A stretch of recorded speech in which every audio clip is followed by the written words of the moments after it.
What would you do if a single locket and a burned photograph unraveled everything a family tried to hide for decades?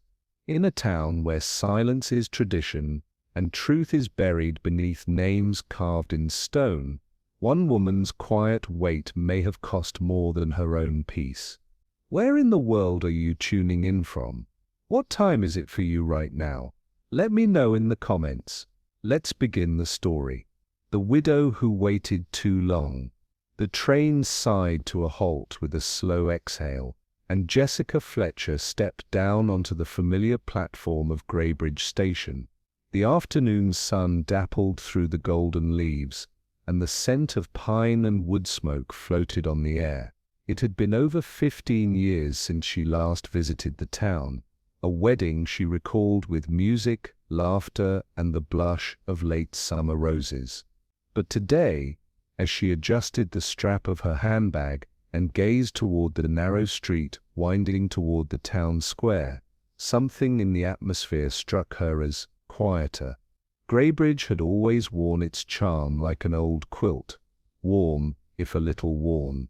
But now the shop front seemed slightly faded, the cheerful awnings dulled by dust or neglect. A postman nodded politely but didn't smile. Even the bells from the town church seemed to echo too long, as if the hills themselves were reluctant to let them go. Jessica's driver, a soft-spoken man named Leo, loaded her suitcase into the trunk with minimal conversation. On the ride to Ashme House, Jessica sat upright, her hands folded in her lap, eyes quietly observing the shifting shapes of memory. Something had changed in Greybridge. Or perhaps, she mused, it was the people who had changed, their hearts a little more guarded. She would soon find out. But already, beneath the rustling leaves and sleepy stillness, Jessica felt the first quiet stirring of mystery. Ashme House stood on the bluff as it always had, its gabled roof stubborn against the wind, its ivy-covered stonework dignified but crumbling. The iron gate groaned as Leo swung it open, and as the car rolled up the gravel drive, Jessica glimpsed the tall windows darkened by age and shadow. Somewhere, a wind chime sang a slow, broken tune. Eleanor Whitford appeared in the doorway before the car had come to a full stop. Her silver hair was coiled in its usual neat twist, her coat belted tightly despite the warm weather. She descended the front steps with grace, but her pace was slower now, her movements guarded. "Jessica," she said, her voice thin but genuine, "you haven't aged a day." Jessica smiled gently and embraced her friend. "And you," she replied softly, "look exactly how I remember." It wasn't true, not exactly. Eleanor had once possessed a commanding presence, sharp, witty, radiant. Now there was a fragility to her, not just physical but emotional, as if something had hollowed out her confidence and left behind only the shell of composure. They walked inside together. The air smelled faintly of lavender and something else, something older. The silence that followed them down the hall was not merely quiet, it felt rehearsed. As Eleanor led Jessica through the dim corridors of the old house, she offered a quiet tour peppered with idle remarks. The drapes never did suit the morning light, or Charles used to hate that rug. Jessica listened, but her attention was drawn elsewhere. When they reached the end of the West Hall, Jessica paused beside a door, thick oak with a brass handle, dulled by time. It was closed, locked in fact. "That was Charles's study," Eleanor said after a beat. Noticing Jessica's interest, "I've left it untouched. I haven't been in since," she trailed off. Jessica turned to her. "Since he passed." Eleanor gave a brief nod. "Some rooms belong to the past. It's best to let them keep their secrets." The words were meant to end the conversation, but Jessica felt the hesitation beneath them. Her eyes lingered on the door. A faint line of dust framed its base, undisturbed. But why lock it? Mourning, yes, but grief didn't require a key. She said nothing more.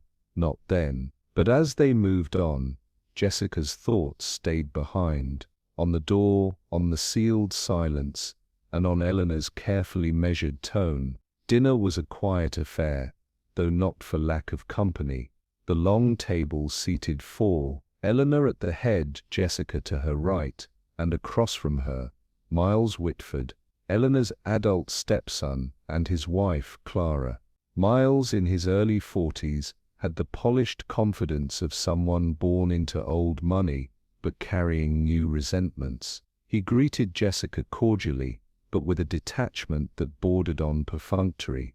Clara, pale and delicately built, spoke with the nervous grace of someone accustomed to silence. "I remember you from the wedding," Jessica said kindly to Clara. Clara offered a small smile. "It was a beautiful day." Miles cut in before Jessica could respond. "Though less beautiful in hindsight, I suppose." Eleanor's fork paused mid-air. "Miles," she said quietly. He shrugged, only speaking in metaphors. The housekeeper Marta moved soundlessly through the room, her eyes lowered, hands steady. She was foreign, perhaps Eastern European, with an unreadable face, and a manner that felt almost too invisible. Jessica observed the dynamics carefully. Miles's coolness, Clara's barely concealed tension, Marta's restraint. Something pulsed beneath the politeness, a resentment left unsaid, a grief not properly buried.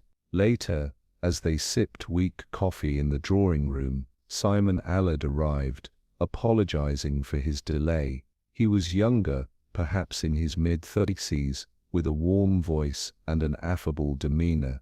A historian, he claimed, researching Charles's final manuscript. Jessica offered a smile and a handshake, but a quiet alertness stirred in her. She had not expected so many shadows in such familiar rooms. That evening, Jessica retired to the guest room. Eleanor had prepared the same room she'd stayed in 15 years earlier, now quieter, more solemn. The pale wallpaper was the same, but the air had changed.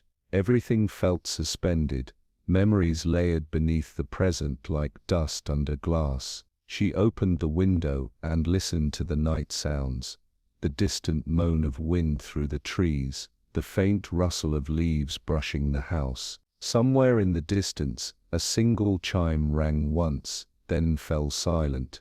Jessica sat at the writing desk and opened her notebook, not to write, but to think. Eleanor's careful detachment, the locked study, Miles's brittle tone, Clara's silent unease, each detail settled into place like pieces of a puzzle not yet solved. What, she wondered, had Eleanor not said? What weight did the house still carry that its mistress refused to name? There had been something in Eleanor's eyes, not sadness, but weariness, a sense that grief was not the only thing buried here. A gust of wind fluttered the curtains, and for a moment, Jessica thought she heard something, faint, distant, like music behind a closed door. She rose, walked to the hallway, and listened. But there was only the creak of the floorboards, the long hush of the sleeping house. She returned to her room and made a single note in her book. The study is locked, but the house is not silent. The sound came faintly at first, soft, haunting, as though rising from beneath the floorboards.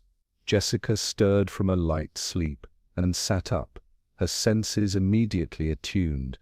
There it was again, a tinny, scratchy melody, the unmistakable cadence of an old gramophone playing somewhere within the house. She rose quietly, slipping a robe over her shoulders and stepping into the hallway. The floor creaked underfoot, but the rest of the house was still. The music grew clearer as she moved toward the west wing, slow, deliberate notes of a waltz long out of fashion. Jessica paused near the study, the locked study. The sound was coming from behind that door. She placed a hand gently on the doorknob, felt its chill, and tried it, still locked. The music played on, stubborn and mournful. For several moments, She simply stood there, listening. Then, as if aware of her presence, the melody skipped, then stopped. A weighted silence fell over the hall. Jessica waited, ears straining for movement. None came. She looked once more at the locked door, then turned back toward her room. Her thoughts quiet, but urgent. Grief could play tricks on the senses, but not tricks with such precision. And if the study was sealed, who had opened the gramophone? The next morning brought sunlight and shadows in equal measure. Jessica came downstairs to find Marta already in the foyer, wiping the banister with silent efficiency. The house bore its secrets as always, but something felt different, an expectant hush beneath the usual quiet. On the entry table sat a brown paper parcel, modest in size, wrapped neatly with twine. No postage, no return address. Just Eleanor's name, handwritten in a script that felt oddly stiff. Who delivered this? Jessica asked. Marta paused, eyes narrowed slightly. No one saw. It was here before sunrise.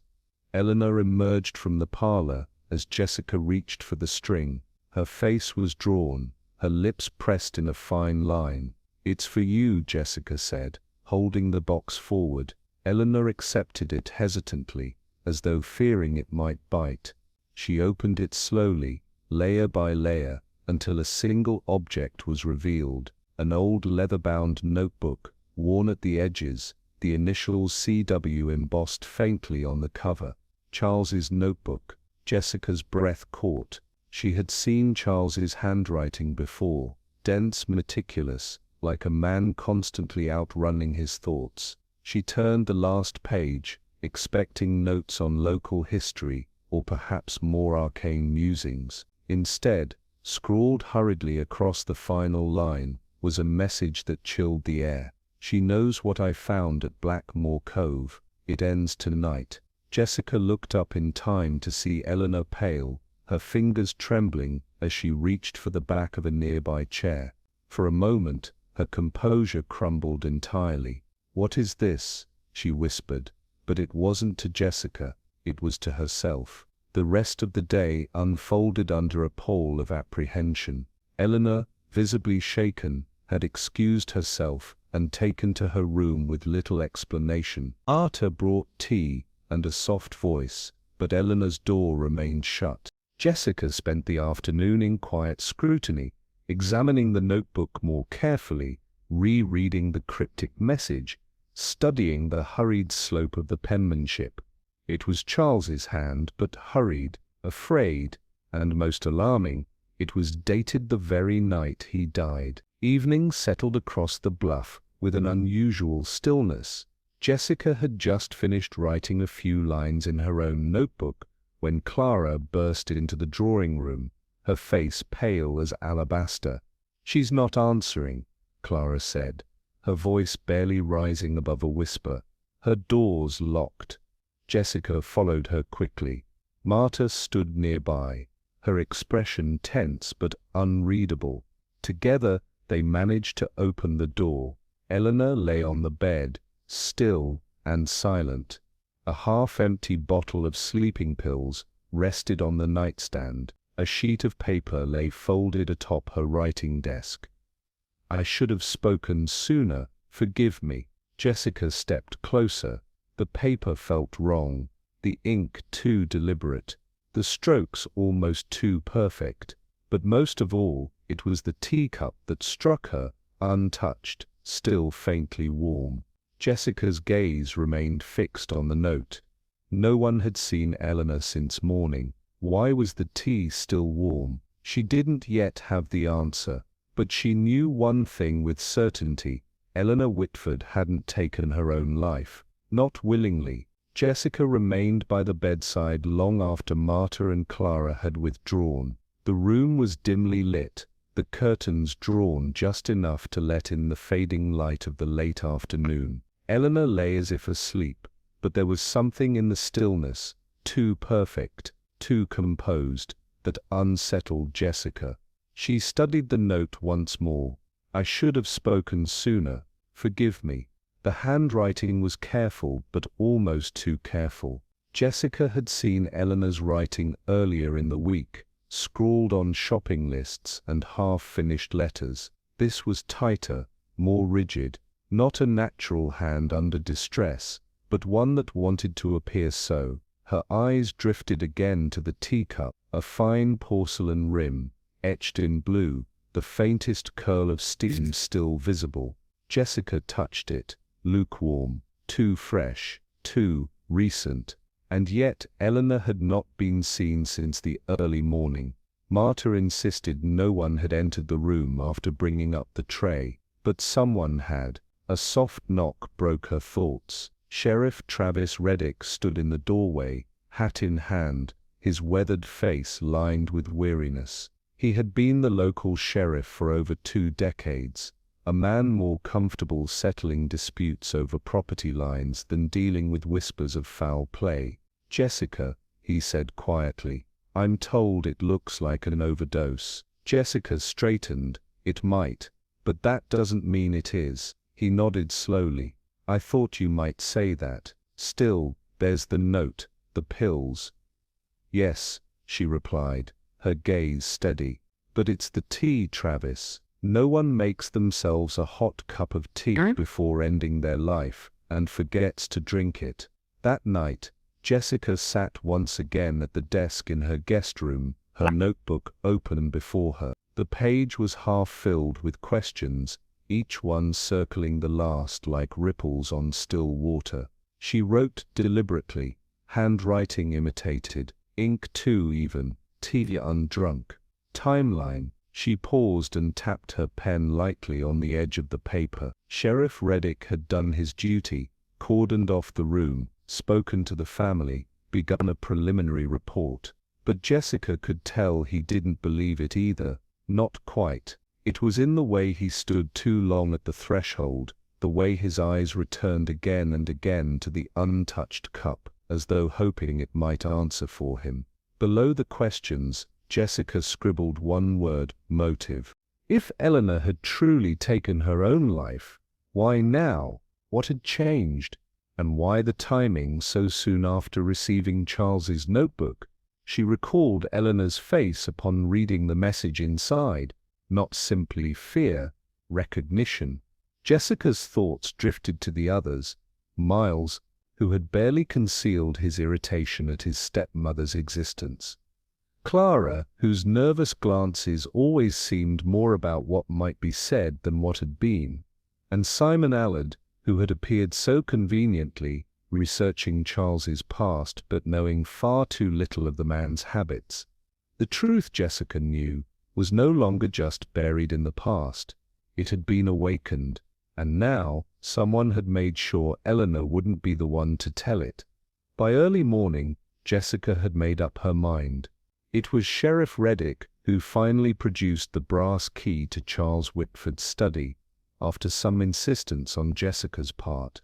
He had raised a tired eyebrow and muttered something about respecting the dead, but handed it over without further protest. Jessica stood before the door once more. The same door Eleanor had insisted remain locked. This time it gave way with a reluctant click. Inside, time had stood still. Dust lay in a perfect film over the surfaces, the kind that told you nothing had been disturbed in years. The air was still and oddly sweet, touched by old paper and dried ink. Books lined the shelves in strict formation, while scattered notes covered the desk, frozen in mid-thought. A half-filled glass of scotch sat untouched near a yellowing envelope, sealed, unsent. Jessica moved carefully, absorbing the subtle residue of a life paused. One item caught her eye, a broken inkwell, tipped on its side on the floor beneath the desk. The spill had long dried into a dark crescent against the faded rug. Nearby, a fireplace sat cold, its grate filled with brittle ash. Something protruded slightly from beneath it. She knelt and carefully drew out the fragment, a scorched photograph half burned. The surviving image showed Charles, younger, smiling stiffly beside Eleanor. Between them, the edge of a third figure, mostly lost to flame. Why destroy only part of the picture? Jessica folded it gently into her notebook. Secrets rarely stayed silent forever, she thought, and this room had not been as silent as it appeared. Jessica found Marta later that morning in the conservatory, trimming back a cluster of wilting fuchsias. Her movements were slow and precise, her focus deep enough that she didn't look up when Jessica stepped in. "I wanted to ask you something," Jessica began softly. Marta's shears paused. She didn't speak, but she didn't object either. "That night, the night Eleanor passed, you told Clara and me you hadn't heard anything unusual, but the gramophone in the study, did you hear it playing?" Marta's fingers tensed. A pause stretched longer than it needed to. "I heard it," she said finally. Her voice was quiet but steady. "Briefly. I thought it was my mind playing tricks." Jessica gave a gentle nod. Eleanor had been frightened recently, hadn't she? Another pause. She was unsettled, Marta admitted, but she would not speak of it directly. Only she took to sitting in the east corridor at night, looking toward the study door, sometimes whispering to herself. Jessica noted the direction, east corridor, a clear vantage point of the sealed room. Did she ever speak about Charles's work, or anything he may have discovered before he died? Marta shook her head. She feared what he left behind, not what he discovered, what he left behind. The phrasing stayed with Jessica. Marta returned to the fuchsias, as if the conversation had ended. Jessica didn't press, but already the air around the old house felt less like grief and more like guilt. Jessica found Simon Allard in the library, leafing through a volume of local history with performative interest. He looked up quickly when she entered, his smile practiced, as if rehearsed. "Mrs. Fletcher," he said warmly, "I've been meaning to speak with you. Such an extraordinary loss." Jessica gave him a kind, steady look. "Yes, it's been difficult for everyone." She sat across from him without invitation. Her gaze landed on the open book, its spine unbroken. Not recently read, she thought. "You said you only met Eleanor a few months ago," she began. Simon nodded, perhaps a little too readily. "Yes, she was very guarded at first, but generous once she saw I was genuine about Charles's work." Jessica reached into her bag and withdrew a folded piece of paper. She laid it on the table, one of Eleanor's memoir drafts annotated in the margins. Simon's eyes flicked toward it, then quickly away. "You have a very distinct style of handwriting," Jessica said lightly. "Sharp angles, confident strokes." Simon laughed nervously. "Yes, I may have made a few notes. I suppose she trusted me more than I realized." Jessica's expression didn't change, but her thoughts sharpened. If he had edited Eleanor's work, they had known each other longer and more closely than he'd claimed. But why lie? Modesty, or something more concealed? "And yet," she said softly, "you told me yesterday you hadn't read any of her writing until after Charles passed." He hesitated. "She must have mailed it to me early on," he offered, "too quickly. Perhaps I forgot." Jessica rose. "Funny how easy it is to forget things we didn't intend to be questioned about." She left him there, watching her go, his charm flickering slightly at the edges. Something didn't fit, and Jessica had learned long ago that when words don't align with facts, the truth is usually close behind. Jessica left the library quietly, her thoughts lingering on Simon's hesitation and too smooth recovery. But no sooner had she returned to the hall than she heard voices from the drawing room, low, clipped and barely controlled. She entered to find Miles pacing, a sheaf of legal documents in his hand, while Clara sat tensely on the edge of the settee, her knuckles pale where they clutched the hem of her sleeve. "She should have settled this years ago," Miles said sharply. "The trust was outdated, even before Charles passed. Now it's a mess, and the solicitors are going to milk it for months. Jessica cleared her throat gently. Is everything all right? Miles turned, surprised but not embarrassed. Just estate business. The kind no one wants, but someone has to handle. Jessica nodded, though the speed at which he had leapt into legal maneuvering barely a day after Eleanor's death struck her as purposeful. I imagine there's quite a bit to sort through, she said. Did Eleanor have a will? She had several, Miles muttered. Conflicting ones drafted over years. Charles always insisted on keeping everything in trust, which in the end means nothing but delays. Clara shifted uncomfortably. Her eyes darted toward Jessica, then back to her hands. It's all very overwhelming, she murmured. For everyone. Jessica gave her a gentle look. You were close to Eleanor, weren't you? Clara hesitated. She was kind to me, but she held so much in. Toward the end, it seemed like something was eating away at her. I don't think she felt safe speaking freely. Safe? Jessica asked. Clara's voice dropped. Some truths are buried for a reason, Mrs. Fletcher. Digging them up doesn't always help the living. And with that, she stood and walked quickly out of the room, leaving Jessica with a new question. What truth had Clara feared Eleanor would unearth? Later that afternoon, Jessica wandered into Charles's study once more, drawn back by a gnawing sense that something vital had yet to be found. She leafed through a pile of old travel maps folded in the corner of the desk, mostly regional, some so worn they had yellowed at the creases. One in particular caught her eye. A hand-drawn chart marked the stretch of shoreline known as Blackmore Cove, circled faintly in pencil. Faint, but deliberate. Jessica remembered the name. It had surfaced once before, in a brief conversation with Eleanor just before dinner their first night. Eleanor had mentioned that Charles used to walk there alone when he was thinking through difficult things. The way she'd said it had struck Jessica at the time, but she'd let it go. She took the map and made her way into town. At the Historical Society, the curator, Mrs. Evelyn Horn, welcomed her with warm curiosity. Jessica inquired casually about the cove, its history, any recent significance. Blackmore Cove, Evelyn said, lowering her voice instinctively. Charles Whitford spent quite a bit of time there during his final summer. Claimed he was researching early settlement boundaries.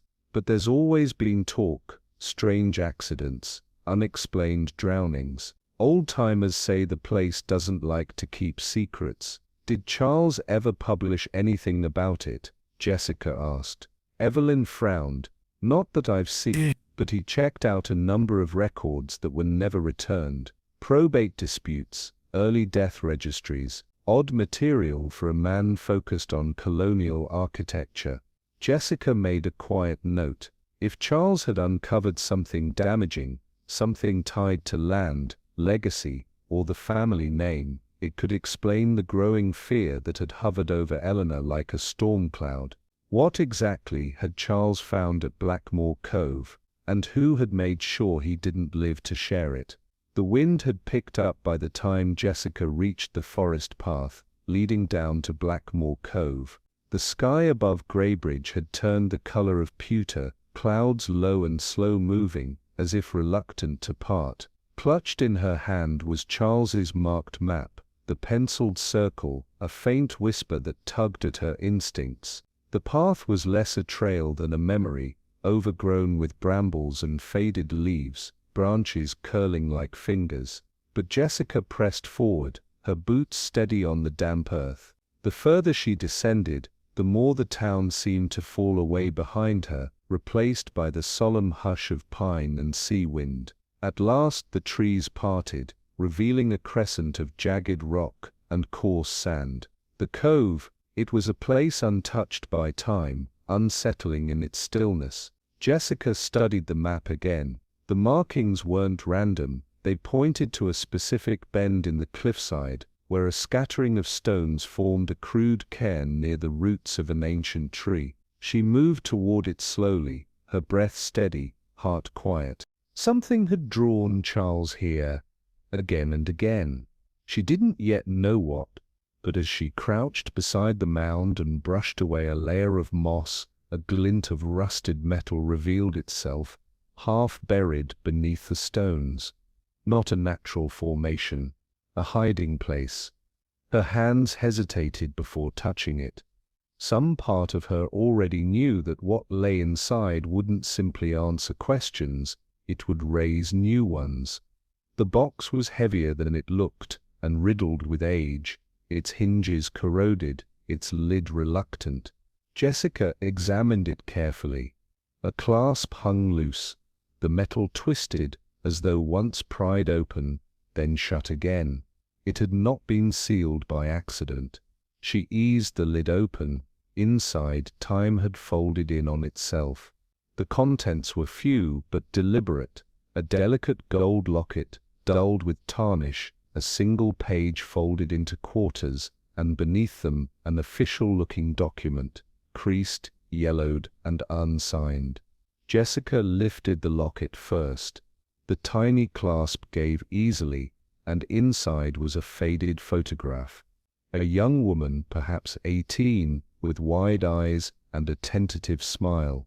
Her features were unfamiliar, but there was something in the gaze, a faint resemblance to Eleanor, softened and less guarded.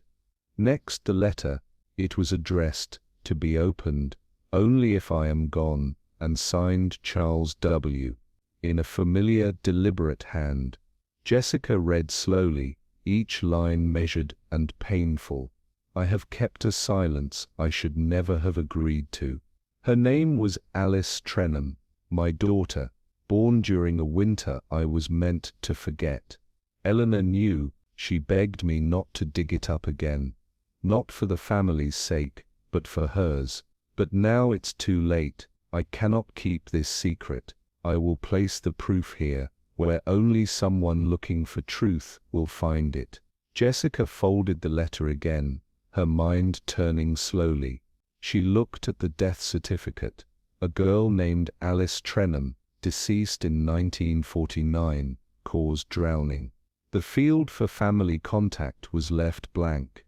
A forgotten name, a buried life, and a connection the Whitfords had tried to erase. But someone had remembered, and someone had wanted it kept hidden. The wind rustled the trees above, as Jessica sat quietly by the cairn, the locket still resting in her palm. The name Alice Trenham, repeated in her mind with the weight of something fragile and long silenced. She thought of Eleanor, her guarded expressions, her discomfort whenever the past brushed too close. Jessica had assumed the silence was grief. Now she wondered if it had been guilt or shame. What would it have meant for Eleanor, society wife of a respected historian, to acknowledge a stepdaughter born out of wedlock, especially one who had died under mysterious circumstances? The photograph, the letter, the unsigned death certificate, they formed a kind of family archive, but one written in whispers and omissions, and Charles, for all his scholarly pride, had chosen to hide them rather than speak. Why now? Why had he finally felt compelled to tell the truth? Jessica considered the implications. If Charles had intended to reveal Alice's story before his death, then Eleanor, already bound to silence, may have feared the consequences. Social disgrace? Financial ruin? Or something deeper, more private? And if someone else had learned about Alice, someone with more to lose than their reputation? Jessica looked toward the sea. The tide had begun to rise, inching closer to the rocky shore. In that moment she realized, this wasn't simply about a family secret, it was about inheritance, identity, and memory, and somewhere in the present, someone had decided that Alice Trenham's story should stay buried, no matter the cost. Jessica returned to Ashmead House in the early afternoon, her coat damp from sea mist, her mind heavy with questions. Marta met her at the door with an odd stiffness in her expression, not quite discomfort, but not ease either. "Is Mr. Allard in?" Jessica asked, brushing leaves from her sleeve. Marta hesitated. "He left early this morning, packed his things quickly." Jessica blinked. "Left?" "He said there was an urgent call from Boston. Something about an editor." Jessica didn't reply at first. She simply nodded and moved past Marta toward the study, where Simon had been spending his days. The desk was bare. The bookshelves, once cluttered with borrowed files and volumes, now held nothing that hadn't been there before he arrived. On the mantelpiece, however, sat a forgotten item, a folder labeled in Simon's handwriting, "Preliminary Notes, Whitford Lineage." She opened it slowly. Inside, a few pages of genealogical speculation, some incomplete dates, and one brief curious sentence underlined in red: "Alice Trenham, unknown paternity, no surviving heirs." Jessica stared at the question mark. Had Simon come searching for the truth about Alice? Or had he known it from the beginning? One thing was certain: he hadn't left simply for an editorial emergency. And if he wasn't who he claimed to be, who was he? The next morning, Jessica walked to the Greybridge Library, a modest brick building with high-arched windows and the kind of silence that held generations of whispered truths. Behind the counter sat a woman Jessica remembered faintly from her last visit to the town, Mrs. Helga Brandt, the longtime librarian, with snow-white hair pinned in a net and a voice like dry parchment. Jessica greeted her kindly and inquired, with deliberate vagueness, about any early accounts or oral histories of Blackmore Cove.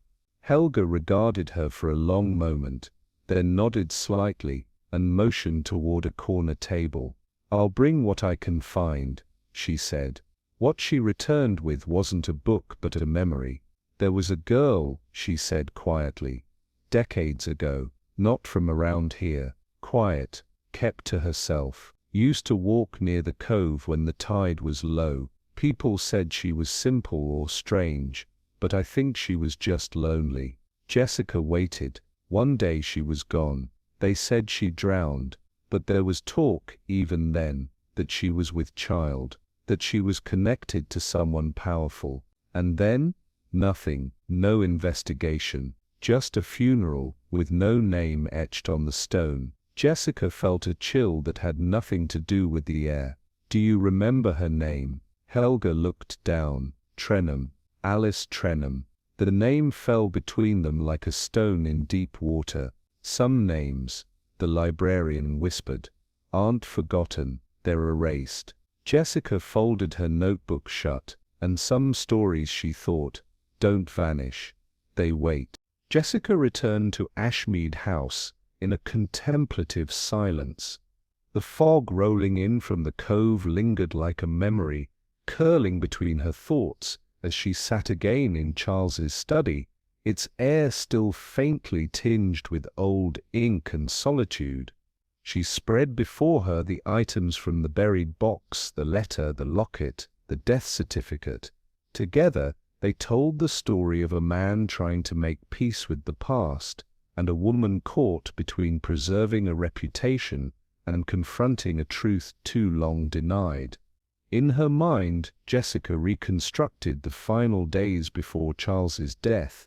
He had grown restless, she imagined, determined, perhaps even afraid. What if someone, Miles or even Eleanor, had discovered his intention to go public with Alice's story? And Eleanor, Jessica thought again of her friend's last expression. It had not been one of peace, but of resignation. She had seemed less burdened by sorrow and more by secrecy. Her fear wasn't just of scandal, it was of something she could no longer control. It was clear now Charles had unearthed a truth the family had buried long ago, and Eleanor had tried to contain it. But guilt, Jessica knew, has its own gravity. It pulls and tears until even silence becomes unbearable. If Eleanor had planned to confess something, someone else had intervened to ensure she never did. The question that remained, who had the most to lose? The following morning Jessica visited the sheriff's office with the note Eleanor had supposedly written on the day of her death. "I'd like a second opinion," she told Sheriff Reddick gently. "I noticed something odd." He took the paper with reluctant fingers and peered at it beneath the desk lamp. "Looks like her handwriting to me." Jessica nodded. "At first glance, yes. But take a closer look at the loops on her geats, the way the pen's ever so slightly. It's too uniform, too controlled. Eleanor's writing always shifted slightly when she was anxious. This doesn't." Reddick frowned, then reached into a drawer and pulled out an old document. Eleanor's will signed a year prior. Side by side, the difference became undeniable. Jessica continued, her voice low. "Someone traced her style but not her emotion. The line work is almost mechanical, not the hand of a distressed woman, more like someone trying to appear as one." The sheriff exhaled heavily, eyes narrowing. "And you're certain?" "I'm not a forensic expert," Jessica admitted, "but I've written enough books to know when a pen tells a lie." Reddick leaned back in his chair. "Then we're no longer talking about suicide." "No," Jessica said softly. "We're talking about staging a silence." That afternoon Jessica found Marta in the back garden, trimming dead heads from the last of the autumn roses. The blooms were fragile now, touched by frost, and Marta handled them with a care that seemed almost ceremonial. "Marta," Jessica said gently, "I need to ask you something important." The housekeeper looked up, her face unreadable but not closed. "On the night Eleanor died, did you see anyone near her room?" Marta's hands paused. She did not answer immediately. Jessica waited. "I saw someone," she said at last. "Mr. Miles, late, past midnight." Jessica tilted her head. "You're certain? He had no business on that floor," Marta continued. "He never went there. But that night he stood outside her door. I heard the floorboard creak. I know the sound well." "Did he enter the room?" Marta shook her head. "I looked once through the stair rail. He was holding something, a folded paper. Then he knocked, and she opened." Jessica's thoughts sharpened. "The note. Why didn't you say something before?" Marta's expression tightened. "Because I thought he had a right to grieve, and I feared what would happen if I spoke." Jessica nodded solemnly. It was an old truth she knew well. Silence often blooms in the shadow of power. But now, Marta's silence had broken, and the weight shifted. Sheriff Reddick joined Jessica that evening at Ashmead House, both of them grim and quiet. Together they asked Clara to sit with them in the drawing room, a space once warmed by evening music and Eleanor's laughter, now hollow with absence. Clara arrived with pale cheeks and trembling hands, and Jessica could see the fear she tried so hard to hide. She sat with a careful grace, her eyes avoiding Jessica's. "Clara," Jessica began gently, "we know about the forged note, and we know Miles was outside Eleanor's room that night." Clara's breath caught. "You're not in trouble," the sheriff added. "But we need to understand what happened." For a moment Clara was silent, her lips pressed together as though sealing in years of withheld truth. Then her shoulders sank. "He told me he was going to talk to her," she whispered, "to reason with her.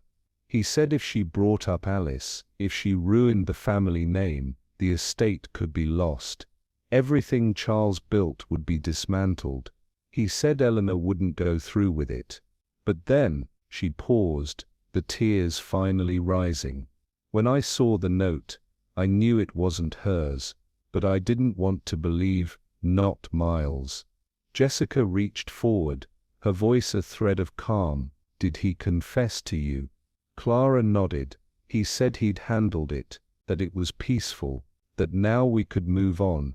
But some truths, Jessica murmured, don't stay buried, no matter how deep we dig. And in that still moment, the facade cracked. Later that night, Jessica sat again in the study, Charles's letter before her. Something still tugged at her, unfinished, unresolved. Her eyes returned to the genealogical notes Simon Allard had left behind, and to one particular page marked with the initials AT. She retrieved the folder and opened the cover once more. The handwriting was the same as the marginalia in Eleanor's memoir draft, sharp, concise, unlike the breezy tones Simon had claimed. And then in the corner of one page, an address, Albany, followed by the name N. Trenham. Jessica's breath caught. Not Simon Allard, Nathan Trenham. He hadn't been chasing a story, he had been tracing a lineage, his own. The next morning, Jessica made a call to a friend at a publishing house in Boston, one who had briefly corresponded with Simon Allard. The details aligned, Simon's credentials, his references, all suspiciously vague. She was nearly finished with her notes when a soft knock came at the front door. It was Nathan. Gone was the light charm. He stood with quiet humility, a small envelope in hand. I didn't come to deceive, he said, only to understand. Jessica looked at him with both recognition and regret. And you found the truth, but someone else died trying to tell it. He nodded. I never meant to hurt her. I thought she might remember my grandmother, or at least acknowledge her. She remembered, Jessica said softly, and in her own way she tried to make it right. But someone else had made sure that silence would endure, until now. The following afternoon, under a dull grey sky, Jessica stood once again in the drawing room of Ashmead House, this time with purpose. The fire had not been lit, and the chill in the room matched the heaviness that hung over the gathering. Miles arrived with the lawyer's veneer of detachment, Clara at his side, her fingers twisting the edge of her sleeve. Sheriff Reddick leaned silently against the mantel, arms crossed. And just behind Jessica, Nathan Trenham stood, not as a stranger now, but as someone with an unspoken claim to the history that had brought them all to this moment. Jessica began without preamble. I'd like to speak plainly, she said. What happened to Eleanor was not suicide. It was staged, deliberately and precisely. The forged note, the still warm tea, and Miles's presence outside her door on the night of her death, all point to a troubling truth. Miles shifted, but said nothing. Jessica continued, her tone even. Charles Whitford's notebook resurfaced the morning Eleanor died, sent anonymously. In it he names Alice Trenham as his daughter, and reveals his plan to make that truth public. She glanced toward Clara, who looked down, and then to Marta, standing quietly in the doorway. Marta saw you, Miles, outside Eleanor's room that night, and Clara told the rest. Silence followed. Jessica stepped back slightly. You wanted the past to stay buried, but truth doesn't rot in the soil, it waits. All eyes turned to Miles, and still, he said nothing. But something was breaking beneath the surface of his silence. Miles exhaled slowly, and stepped away from Clara. He looked toward the tall windows that framed the cold lawn, his face caught somewhere between defiance and fatigue. I didn't want to hurt her, he said at last, his voice soft, almost inaudible. I only wanted her to reconsider. Jessica stayed still, letting him speak on his own terms. She was going to give everything away to some girl who died 50 years ago, to a name, a scandal. My father's legacy would have been destroyed. The foundation, the estate, the trust, it would all fall apart. I couldn't let that happen. His hands were clenched, but there was no violence in his tone, only weariness. She told me she'd made up her mind. That morning, She said it didn't matter anymore. That Alice deserved to be known. I begged her to think of the family. She said the family had already buried one daughter. She wouldn't bury another. Jessica's voice was calm. So you forged the note. Miles nodded. I knew what it needed to say. I didn't poison her. I swear that. But I found the pills. I left them there. I made it easy. And the gramophone? Jessica asked. His lips pressed into a thin line. That was a mistake. I thought it would keep her distracted long enough for me to leave the house unnoticed. But she never played it. I did. I don't know why. He looked back at Jessica, no longer defiant, no longer guarded. The past shouldn't cost the future, he murmured. It's not fair. Jessica's voice was quiet, but firm. Sometimes, Miles, it's the past that holds the only key to justice. And for the first time he lowered his head. When the sheriff gently placed his hand on Miles's shoulder and led him from the room, the hush that followed was not one of shock, but of something more solemn. Closure, perhaps, or the beginnings of it. Nathan remained behind. He stood near the hearth, the folder of documents in his hand, the letter, the certificate, and the photograph of Alice Trenham, his grandmother. I never came for money, he said softly, to no one in particular.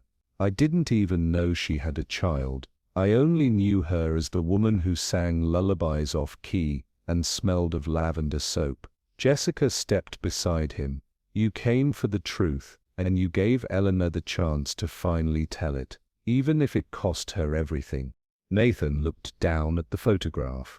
They buried her without a name. Not even a stone. Jessica touched his arm gently. There will be one now. He looked at her, eyes misted, and nodded. I don't want revenge, he said. I want history written honestly. Jessica gave him a faint smile. Then you've already honored her far more than silence ever could. Outside, the wind stirred the garden trees. Inside, Ashmead House seemed to settle, less tense now, less mournful, as if it too had been waiting for the truth to find its way home. Clara remained seated after the sheriff and Miles had gone. Her hands were clasped so tightly in her lap that her knuckles showed white.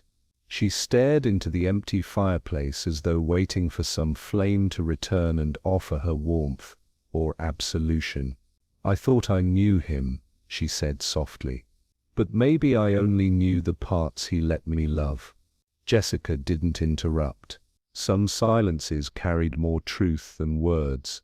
I was afraid of what the truth might cost us, Clara continued. The name, the estate, the security. But I never imagined. Her voice broke, the final words vanishing into breath.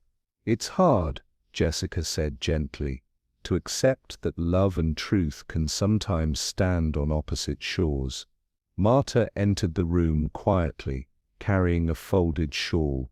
She laid it over Clara's shoulders with surprising tenderness, then looked to Jessica with eyes that carried the weight of decades. There was a night, Marta said, her voice like wind moving through an empty corridor, not long before Charles died. Eleanor stood by the window for hours. I asked her if she was cold. She said, no.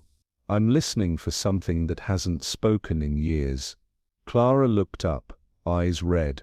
What did she mean? She meant her own heart, Marta replied, and the voice she'd silenced for too long. Jessica listened, her mind settling into stillness. For all their wealth and bloodlines, the Whitfords had been haunted, not by ghosts, but by the truths they refused to name. Now, finally those truths had spoken. In the days that followed, the town of Greybridge seemed to ease out of its long-held hush. Whispers turned to quiet acknowledgement, and though the name Trenham still stirred unease in some, it no longer met with denial. Jessica sat with Nathan in the back room of the local historical society, poring over what remained of Charles's unpublished work. The documents, once disjointed, now formed the framework of a forgotten chapter in the Whitford family history. Eleanor's letters, Charles's journals, and the proof Jessica had retrieved from the cove, each piece found its place. "I never imagined she would try to make it right," Nathan said, tracing a finger over the faded ink of his grandfather's final note. Jessica closed the folder gently. She may not have had the courage to speak aloud, but she left a path. "You found it." The curator, Mrs. Horn, had agreed quietly but firmly to house the materials in the town archive. Alice Trenham would be listed by name in the genealogical records, alongside her father.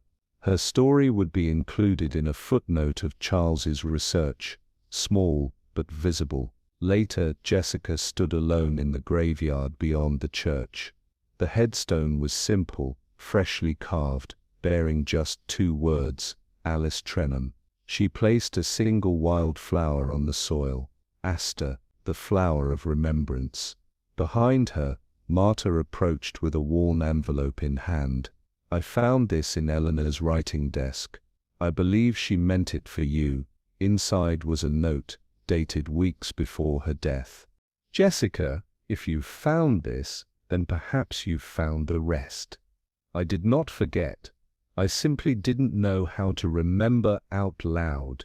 Jessica folded the paper carefully. Some silences, she thought, are not cowardice.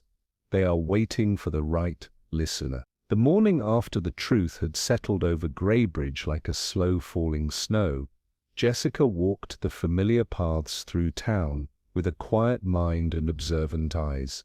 At the bakery, a woman behind the counter, whom Jessica vaguely remembered from Eleanor's wedding reception years ago, offered her a polite nod, her expression unreadable. At the post office, Mr. Carlyle, the clerk with a habit of muttering to himself, paused mid-sort to meet her gaze with something that resembled gratitude. Not everyone met her eyes. A few turned quickly away, their movements a little too precise, their greetings a little too cheerful. Jessica understood. Small towns didn't always like having their stories rewritten, especially ones they'd been telling themselves for generations.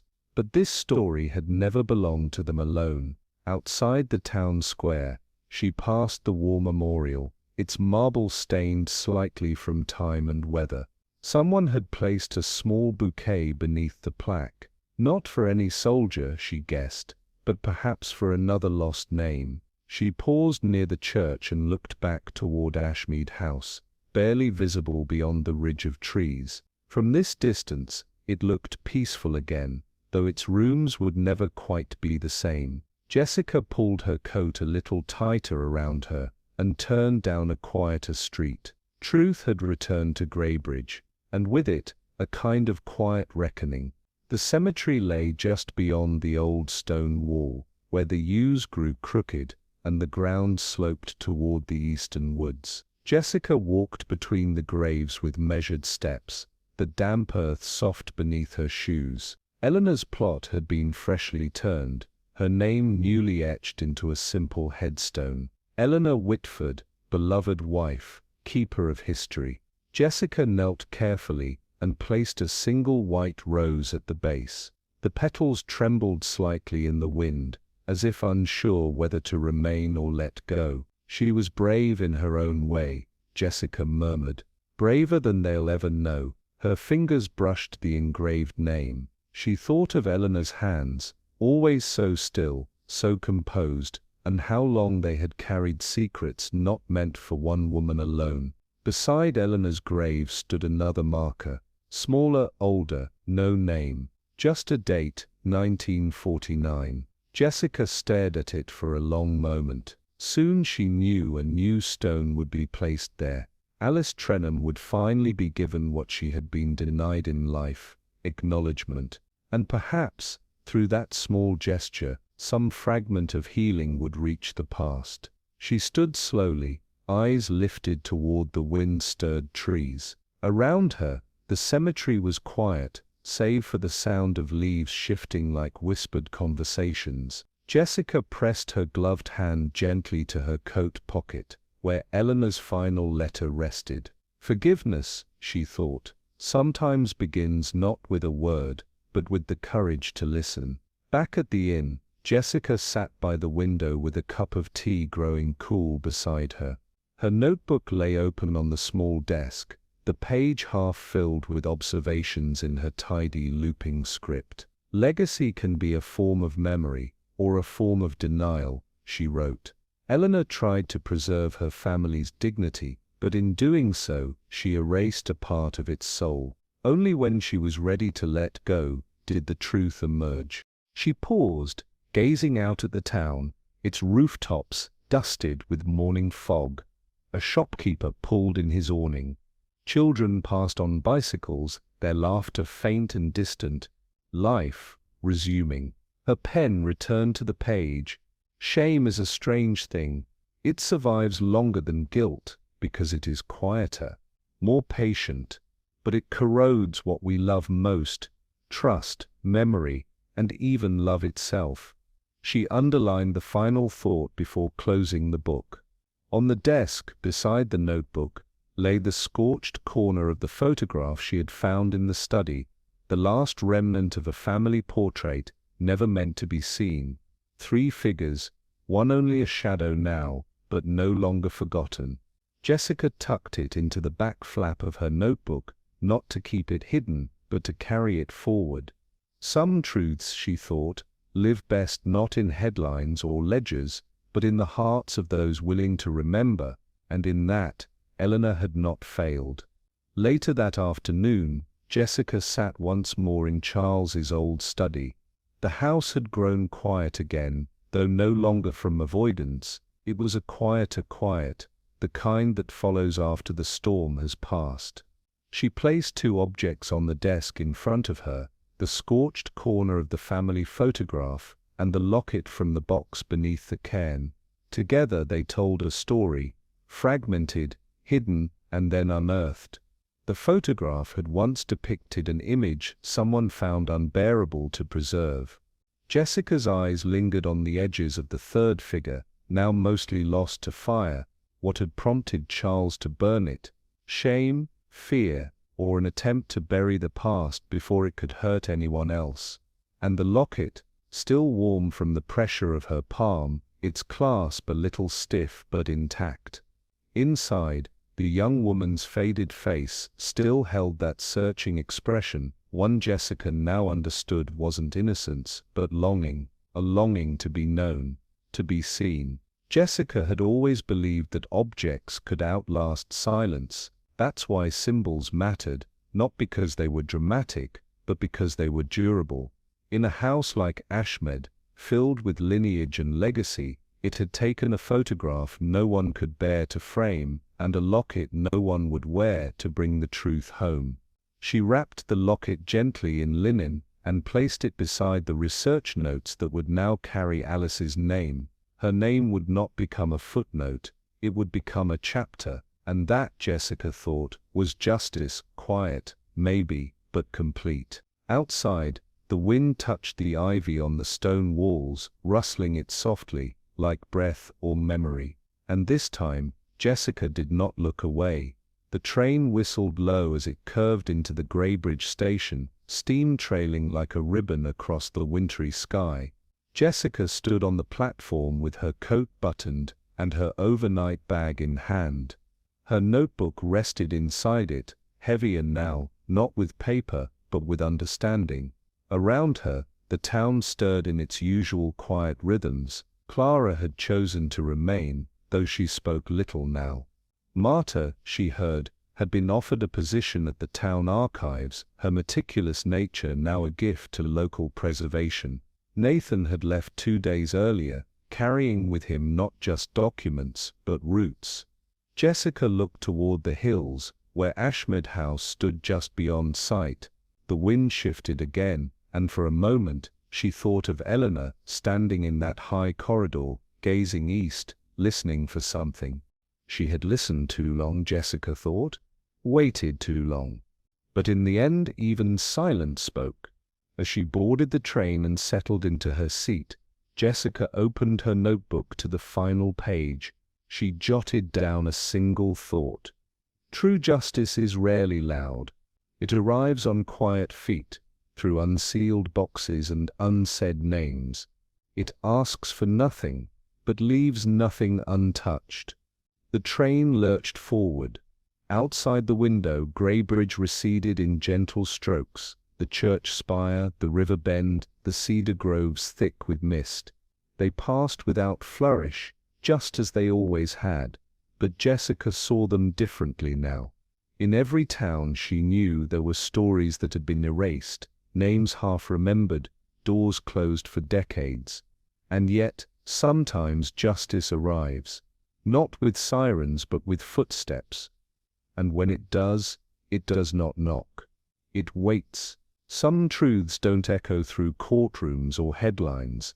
They drift quietly through time, waiting for someone gentle enough to hear them. But tell me, was Miles driven by fear of scandal, or was it the unbearable weight of inheritance he never truly earned? Share your thoughts, your theories, or what moved you most in the comments below. And if this mystery kept you company for a little while, don't forget to like the video, share it with someone who loves a good story, and subscribe for more mysteries whispered in the quiet corners of forgotten towns.